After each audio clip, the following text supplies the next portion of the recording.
उसका असर रख के इतनी खड़ी है, तो जब मैं डालता तो इसने 4 गुना बढ़ जाना था।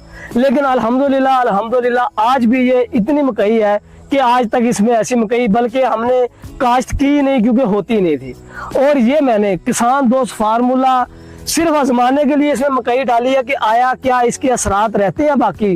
और अल्हम्दुलिल्लाह जो किसान दोस्त फार्मूले के असरात हैं, ये मेरे पास जो काश्तकार खड़े थे, इन्होंने आपको बताया कि इधर कभी मकई नहीं हुई, और ये बात सच है कि नहीं हुई।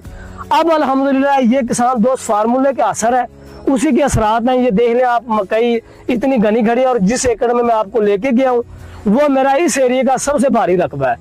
तो अल्हम्दुलिल्लाह ये माशाल्लाह देख लें आप, इससे अच्छे चारे वाली मकई नहीं आपको मिलेगी।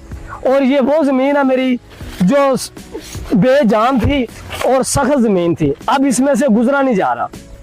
तो ये आपके सामने है माशाल्लाह देख लें, और जहां तक आप देखेंगे एक जैसी खड़ी है ये। और कोई ये सोचता होगा कि शायद ये कोई दूसरा एकड़ है, वो फार्म है, वहां से हमने इसको एप्लीकेशन की थी।